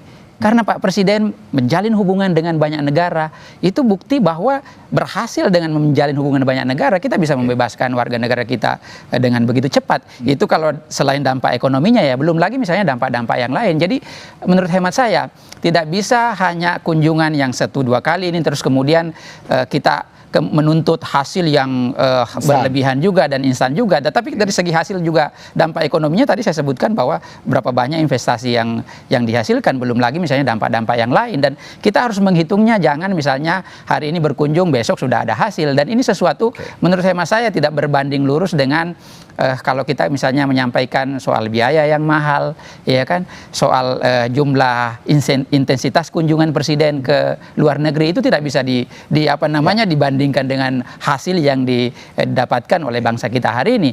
Nah, terkait soal tadi saya misalnya bisa penyampaian ini enggak Bang Bahtar? Iya, Bang Ferry. Silakan Bang Ferry. Sependek pengetahuan saya, Bang, pertemuan pejabat tinggi antar negara itu selalu lebih jarang, Bang. Itu sebabnya kalau Abang catat, kunjungan Presiden ke satu negara yang sama itu tidak berkali-kali dan tidak pernah berkali-kali. Apalagi dalam tahun berjalan yang sama. Itu sebabnya dibutuhkan namanya Menteri Luar Negeri atau Menteri lainnya, Bang. Jadi kesepakatan tingkat tingginya dilakukan oleh pimpinan tertinggi dan ditindaklanjuti oleh bawahannya itu, Bang. Itu lumrah di mana-mana, Bang. Bahkan untuk telepon antar presiden biasa, Bang. Presiden Prabowo tidak datang mengucapkan selamat kepada Presiden Donald Trump ketika terpilih ke Amerika, tapi by phone doang. Jadi by phone itu biasa untuk mewakili betapa sungguh-sungguhnya beliau juga. Dan telepon kepala negara, kepala pemerintahan itu bukan sesuatu yang biasa, sesuatu yang tidak lumrah sekali. Jadi menurut saya ini cuman pembenaran untuk kealpaan seolah-olah Presiden sudah bertindak seperti Menteri Luar Negeri atau diplomat-diplomat yang ada. Pekerjaan diplomat itu juga maha penting karena dia merepresentasikan negara. Jadi diplomat itu bukan jabatan kecil untuk urusan-urusan yang dilakukan di negara lain. Bagi saya di sana kesalahan berpikir dan konsep ketatanegaraannya, Bang. Itu tadi video yang disampaikan, kritik yang disampaikan oleh mantan Wamenlu Dino Patijalal juga ada contoh. Boleh saya bicara soal etika, Mas? Ya, sebentar. Saya sedikit saja menyinggung karena ini masih frame-nya soal efisiensi kunjungan kerja. Nanti saya tanya karena masih seru nih sepertinya soal etika kunjungan kerja ini. Presiden Meksiko Claudia Sheinbaum itu berkali-kali, padahal Meksiko adalah mitra strategis kerjasama ekonomi dengan pemerintah Amerika Serikat. Ini hanya belasan kali bertemu atau bercakap-cakap lewat telepon, gitu kan? Itu analogi yang dicontohkan oleh Bung Dino. Nah, selain itu ada peran Menteri Luar Negeri yang disinggung oleh Bung Ferry tadi, yang seharusnya bisa menindaklanjuti kerjasama bilateral yang strategis itu tadi. Bagaimana menjawab hal ini? Iya, tentu berbeda ya. Kalau misalnya tadi by phone atau misalnya level 2 yang diutus, pasti juga hasil yang didapatkan berbeda tentunya. Dan Presiden pengen memastikan betul-betul bahwa bekerja sama dengan Perancis ini eskalasinya makin baik, komunikasinya makin baik, dan makin banyak pula yang dihasilkan daripada kunjungan yang ketiga kali itu dilakukan oleh Presiden Prabowo. Jadi tentu berbeda dengan misalnya bertemu sekali, dengan 2 kali, atau dengan 3 kali. Dan itu lebih banyak yang dihasilkan, jauh lebih banyak yang dihasilkan. Dari segi ekonomi saya sudah jelaskan tadi, dari segi sosialnya juga kita lihat sendiri. Presiden Macron bahkan memuji Presiden Prabowo, terus kemudian bagaimana Prancis juga ikut memperjuangkan kebebasan Palestina. Apakah itu bukan sesuatu yang luar biasa? Dampaknya, bagaimana mungkin Presiden Prabowo bisa mempengaruhi Macron, terus kemudian Macron akhirnya mau membela kemerdekaan Palestina. Itu bukti bahwa kecakapan Presiden Prabowo dalam pergaulan internasional, dan itu juga mungkin yang menjadi kenapa berkali-kali ke sana sehingga menghasilkan dampak yang begitu besar. Ya, Bung Ferry. Saya boleh tahu apakah kesepakatan antara Prancis dan Indonesia soal perdamaian Palestina, Bang, dalam bentuk apa? Ya, buktinya Presiden Macron menyampaikan Bukan apa bentuk kerjasama. Turut ikut memperjuangkan bagaimana agar Palestina bisa merdeka. Itu pengaruh Presiden Prabowo. Tentu itu dilakukan oleh Presiden Prabowo selama ini berkali-kali berkunjung ke sana. Jadi tidak bisa hanya kita misalnya melihatnya bahwa nanti Palestina merdeka baru betul-betul dirasakan dampaknya. Ini kan dalam rangka upaya Presiden Prabowo berkunjung ke banyak negara untuk kemudian membantu agar ikut juga memperjuangkan kebebasan Palestina. Ya. Gimana Bu Ferry? Jadi bagi saya ini argumentasi yang dibuat setelah orang semua tahu ini tidak efektif dan efisien ya. Kalau betul-betul ini ada format relasi kerjasama antara Prancis dan Indonesia soal Palestina, itu pasti ada perjanjian yang tertulis bicara soal itu. Ini sama sekali tidak ada. Kedua, perlu dipahami konsep perjanjian itu selalu begitu, Bang Batra. Tidak bisa berkali-kali dalam 1 tahun yang sama. Itu terlihat tidak mempersiapkan apa saja yang mau diperjanjikan. Itu sebabnya ada pertemuan tingkat tinggi, ada yang tingkat rendah. Di mana-mana begitu. Jangan dilarikan bahwa berkali-kali akan efektif. Mari transparan. Dari berkali-kali itu kenapa harus di follow up terus pertemuan? Harus ada tuh jenjang ceritanya. Itu yang disebut prinsip transparansi tadi. Saya tidak melihat ada keterbukaan kenapa berkali-kali di follow up terus oleh seorang presiden. Wah, sepertinya ada gangguan suaranya nih, komunikasi. Masalah nih. Dari Bung Ferry kita punya Menlu, punya duta besar, Firaun saja. Oke, baik Bung Ferry.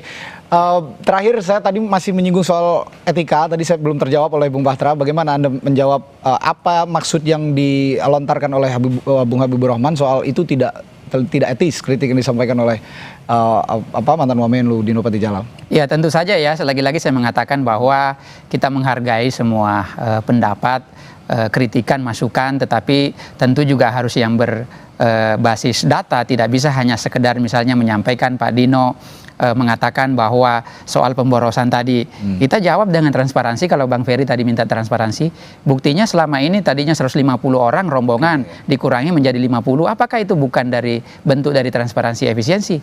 Yang tadinya misalnya kalau ada kekurangan-kekurangan, Pak Seska menyampaikan bahwa Pak Prabowo menutupi dengan kekurangan-kekurangan itu. Di wilayah mananya kita nggak transparan. Soal misalnya pencapaian dari hasil kunjungan ini kita sampaikan bahwa dalam 1 tahun, 1,5 tahun dampaknya sekian 4.230 triliun yang dihasilkan oleh investasi. Belum lagi misalnya dampak-dampak yang lain yang saya sampaikan tadi. Jadi di wilayah mananya kita nggak transparan menyampaikan dari hasil setiap kunjungan Presiden Prabowo. Ya, oke. Gimana Bu Ferry? Abang tidak menyebutkan ketika kunjungan presiden sebelumnya itu harga dolar masih di atas 11.000 rupiah.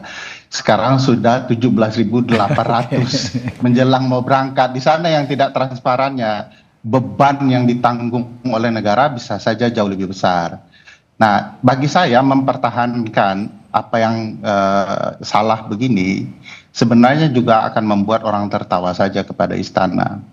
Yang perlu dilakukan istana adalah menerima kritikan untuk dilakukan evaluasi. Catatan penting bahwa presiden paling banyak berkunjung itu sudah tidak bisa ditutup-tutupi, terlalu sering. Nah, rombongannya juga perlu betul-betul terbuka karena bisa saja satu pesawat mendarat dan pesawat lain yang menyusul. Ini yang kemudian selalu dipertanyakan orang. Oleh karena itu prinsip transparansi itu betul-betul jelas berdasarkan peraturan Menteri Keuangan. Ya, basisnya begitu. Nah, sejauh ini saya tidak melihat ada keinginan mematuhi prinsip keuangan negara itu. Maka di sana problematika etisnya dibanding cara orang mengkritik. Kalau tidak taat peraturan ya melanggar etis.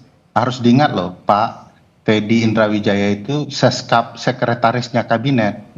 Urusan presiden itu harusnya kantor sekretariat presiden, itu yang ngurus presiden. Di sana saja sudah bertabrakan satu sama lain dalam pengelolaan negara. Saya yakin perjalanan dinas ini juga tabrakan dalam banyak hal, terutama juga melanggar prinsip efektif dan efisien itu. Oke, itu sekaligus merangkum jawaban Anda soal etika tadi yang dibilang oleh Bung Habibur Rahman ya, katanya tidak etis. Ya baiknya soal etika itu tadi lebih transparan kepada publik begitu ya, pertanggungjawabannya soal kunjungan kerja presiden ke luar negeri. Baik, terima kasih. Pembicaraan yang menarik, kita tunggu nanti bagaimana perkembangan isu ini akan bergulir ke depannya. Terima kasih anggota DPR RI dari fraksi Gerindra, Bahtera Wanong, dan peneliti Posdam Universitas Andalas, Ferry Amsari, telah berbagi perspektif dari Sapa Indonesia Malam. Selamat pagi, selamat malam. Terima kasih. Dan juga selamat malam Pak Ferry. Bang Ferry. Selamat beraktivitas kembali. Saudara, setelah 4 hari diperbaiki, ruas jalan Lenteng Agung yang sempat amblas kini sudah diperbaiki. Kami punya laporannya setelah jeda sesaat lagi di Sapa Indonesia Malam.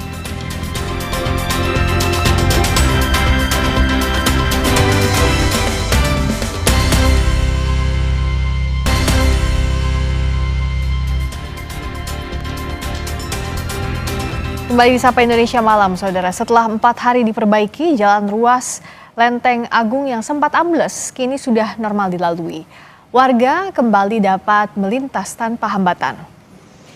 Ini adalah hasil perbaikan di salah satu titik di ruas jalan Lenteng Agung yang sempat ambles beberapa waktu lalu. Kini pengendara kembali bisa melintasi jalanan tersebut dengan normal. Tahapan yang perlu dilakukan tinggal perapian dan bakal memakan waktu sekitar 1 bulan.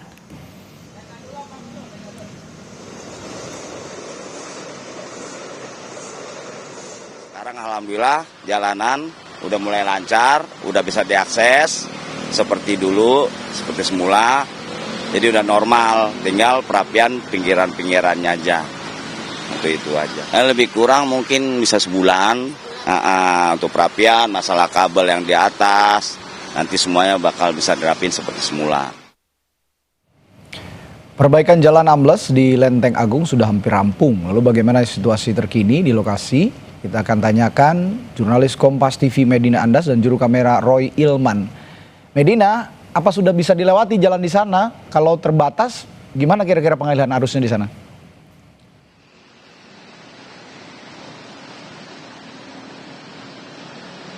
Betul Radi dan juga saudara, kalau kami lihat dan juga kami pantau sejak pukul 16 waktu Indonesia Barat tadi sore ini untuk arus lalu lintas di kawasan Lenteng Agung yang mengarah ke arah Depok, UI dan juga Pondok Cina ini sudah terpantau normal kembali, dan juga untuk situasi arus lalu lintasnya untuk hingga saat ini memang terpantau cenderung ramai lancar, tidak terlihat adanya kemacetan yang panjang ataupun penumpukan kendaraan yang signifikan begitu, sehingga bagi para pengendara yang mengarah dari arah Duren Kalibata, Pasar Minggu, Tanjung Barat ingin melewati kawasan Lenteng Agung mengarah ke arah Depok dan seterusnya, ini sudah dapat melewati arus lalu lintas dengan situasi yang cenderung normal dan juga lancar. Namun juga memang kalau kita berbicara mengenai kemarin, tepatnya hari Senin 1 Juni 2026 yang lalu, ini memang sempat ditutup sementara begitu dikarenakan proses pengerjaan perbaikan jalan amblas masih berlangsung kemarin, sehingga kemarin memang sempat terjadi kemacetan yang cukup panjang, bahkan hingga mencapai sekitar 200 meter dari arah Duren Kalibata Pasar Minggu menuju ke arah Depok melewati kawasan Lenteng Agung. Dan juga dikarenakan penutupan jalan karena proses pengerjaan perbaikan jalan ambles masih berlangsung ini, akhirnya para pengendara diberikan jalan alternatif begitu dengan diputar balikan untuk melewati Jalan Muhammad Kahfi. Namun untuk saat ini dikarenakan proses pengerjaan perbaikan jalan ini sudah rampung, sehingga bagi para pengendara yang ingin mengarah ke arah Depok melewati Lenteng Agung ini sudah dapat melintasi arus lalu lintas dengan kondisi yang relatif ramai dan juga lancar begitu. Sudah tidak terlihat adanya penumpukan kendaraan maupun kemacetan yang signifikan dikarenakan juga proses pengerjaan perbaikan sudah rampung. Namun kalau tadi kami juga sempat berbicara dengan petugas PPSU Srengseng Sawah, ini memang sempat bilang bahwa untuk proses pengerjaan ini memang sudah rampung, Radi dan juga saudara. Namun tinggal satu tahap terakhir, yakni tahap perapihan, yang dimana untuk tahap perapihan ini akan memakan proses kurang lebih 1 bulan ke depan. Begitu, Radi. Ya, jalan sudah mulus di Lenteng Agung. Tentu saja ini kabar yang melegakan untuk Anda warga Lenteng Agung dan juga warga Depok karena melintasi Lenteng Agung juga ya. Baik, terima kasih. Jurnalis Kompas TV Medina Andas dan juru kamera Roy Ilman melaporkan langsung dari Lenteng Agung, Jakarta. Kita beralih ke sorotan lain, saudara. Polisi menangkap terduga eksekutor pembunuhan warga negara Korea Selatan di Tambun Selatan, Bekasi, Jawa Barat. Ia diduga dijanjikan imbalan 139 juta rupiah dari tersangka utama SJ yang merupakan mantan istri korban. Ini adalah detik-detik penangkapan tersangka HW, eksekutor pembunuhan warga negara asing asal Korea Selatan. HW ditangkap saat bekerja di sebuah toko material di wilayah Jati Mekar, Kecamatan Jati Asih, Kota Bekasi. HW diduga melakukan aksinya atas permintaan mantan istri korban berinisial SJ dengan imbalan 139 juta rupiah. SJ meminta HW membunuh korban karena sakit hati dan ingin menguasai harta bendanya. Menurut polisi, rencana pembunuhan disiapkan selama 6 bulan.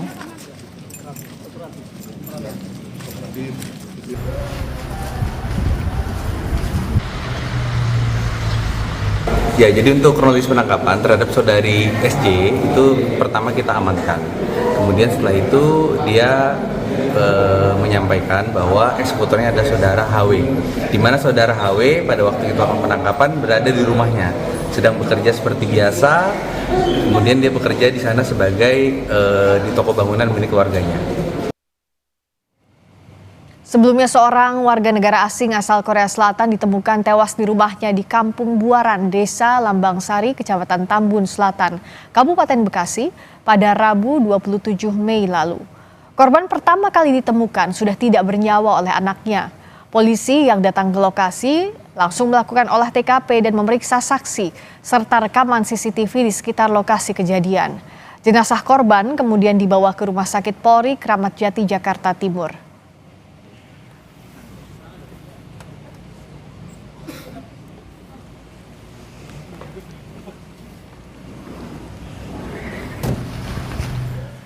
Beralih ke sorotan berikutnya, mantan Mendikbudristek Nadiem Makarim meragukan bukti kerugian negara atas pengadaan Chromebook yang menjeratnya di Pengadilan Negeri Tindak Pidana Korupsi Jakarta.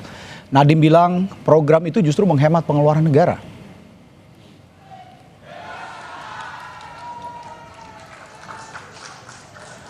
Saat membacakan nota pembelaan, Nadiem menyebut pengadaan Chromebook saat ia menjabat sebagai menteri telah menghemat belanja negara hingga 3,9 triliun rupiah.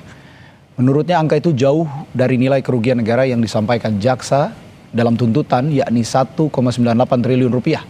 Ia juga membantah viralnya narasi pembuatan WhatsApp Group yang disebut-sebut membahas tentang pengadaan laptop dan Chromebook sebelum dirinya resmi dilantik sebagai menteri.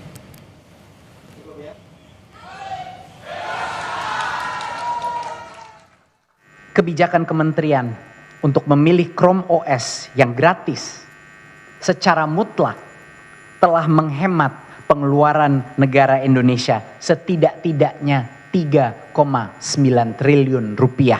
Kalau saya dinyatakan bersalah, apakah artinya negara berpendapat bahwa seharusnya kementerian memilih opsi yang lebih mahal? Narasi WhatsApp Group disebarkan sebagai bukti niat jahat saya. Selama berbulan-bulan hoax ini disebarkan, tidak ada satupun perbincangan WA Group sebelum saya menjadi menteri mengenai pengadaan laptop maupun Chromebook tetapi terlanjur viral. Orang-orang yang tadinya tidak percaya saya korupsi, mulai mempertanyakan kejujuran saya.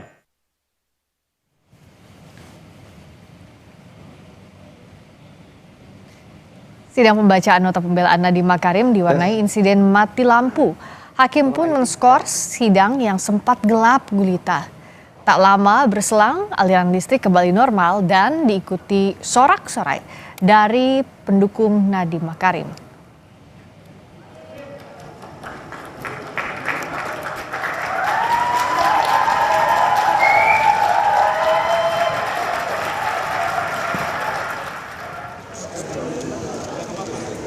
Sebelumnya pada 13 Mei lalu, usai sidang tuntutan, Jaksa Penuntut Umum Roy Riyadi menegaskan ketidakmungkinan proyek pengadaan yang bernilai lebih dari 9 triliun rupiah berjalan tanpa adanya keterlibatan menteri. Roy pun memastikan tim jaksa menjalankan tugas secara profesional dan menyadari adanya tanggung jawab moral maupun spiritual atas proses hukum yang dijalankan.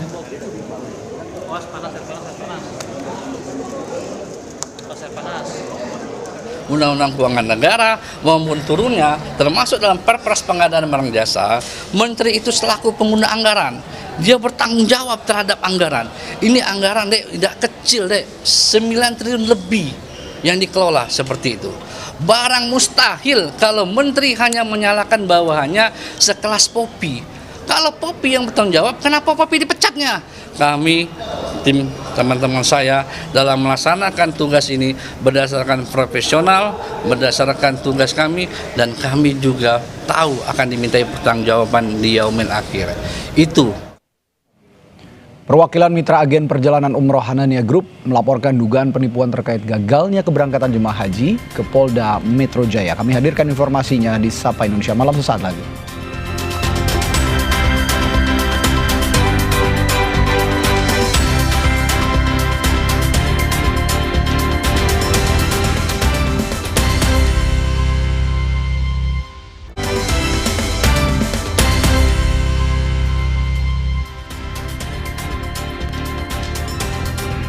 Polda Metro Jaya membuka kemungkinan bakal memeriksa sejumlah selebgram atau influencer yang mempromosikan travel umroh Hanania Group.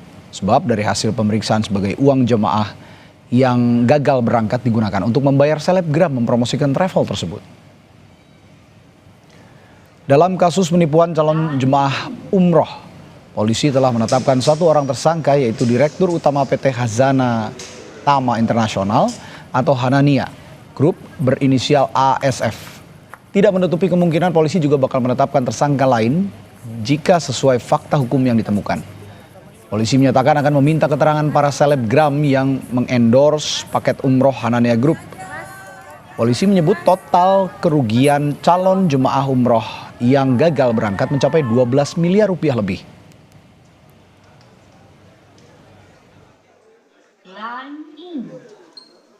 Kemudian sebagian juga digunakan untuk membayar influencer sebagaimana tadi dipertanyakan.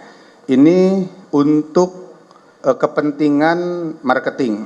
Kemudian korelasi dengan pertanyaan kedua, apakah para selebgram akan dilakukan pemeriksaan? Tentunya kami juga akan mengambil keterangan terhadap para tadi yang dipertanyakan para selebgram yang ikut serta memberikan atau menjadi marketing dalam hal penawaran beberapa paket umroh yang ditawarkan oleh PT Khazanah Tama Internasional tersebut atau Hanania Group.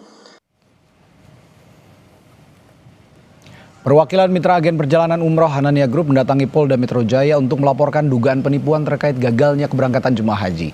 Kedatangan juga untuk menambah bukti laporan dugaan penipuan Hanania Group terhadap mitra dan calon jemaah yang gagal berangkat. Saat ini terdapat sekitar 85 mitra dari berbagai daerah di Indonesia yang bersiap melapor. Total kerugian mitra ditaksir mencapai 15 hingga 20 miliar rupiah. Para mitra memang membantu proses pendaftaran jemaah, namun seluruh pembayaran dan transfer langsung ke Hanania Group Pusat. Para mitra mengalami kerugian karena sudah mengeluarkan modal untuk membuka atau pembukaan kantor, biaya operasional, dan investasi yang mencapai ratusan juta rupiah.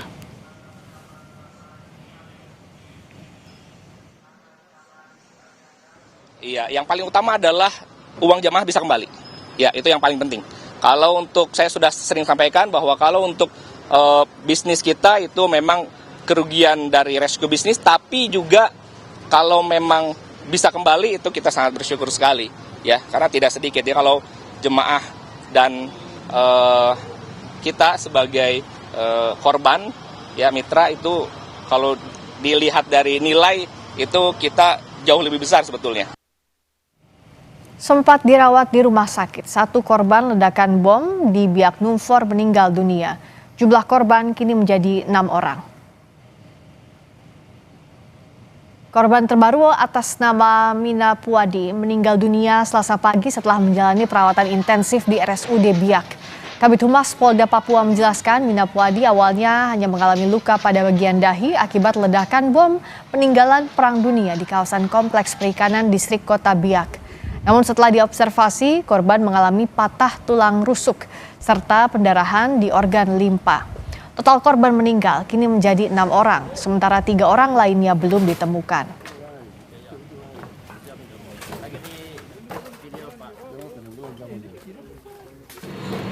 Bertambah 1 orang atas nama Nyonya Mina Puadi, umur 51 tahun. Ternyata yang bersangkutan mengalami patah tulang rusuk dan pendarahan di limpa akibat tertimpa tiang dan motor tempel. Sementara itu tim penjinak bom Gegana Brimob Polda Papua berhasil menemukan 2 proyektil bom yang amunisinya sudah diambil. Selain 2 proyektil bom, tim penjinak juga menemukan 2 granat nanas yang sudah dimodifikasi. 1 dari 2 granat tersebut langsung dimusnahkan di lokasi.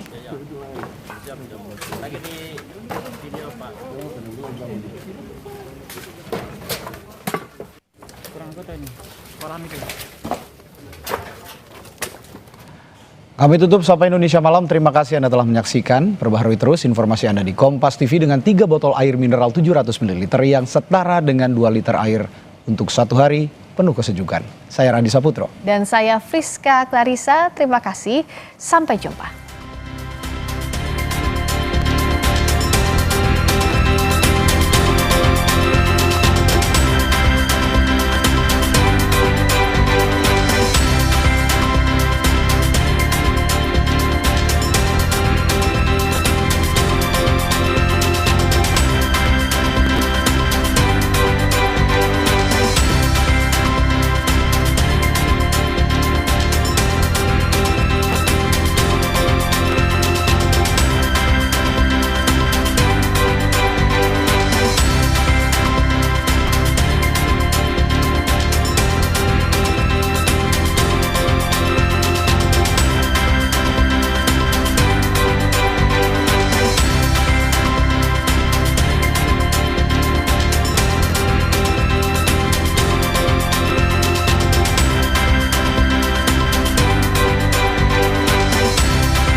Terima kasih Anda telah menyaksikan Sapa Indonesia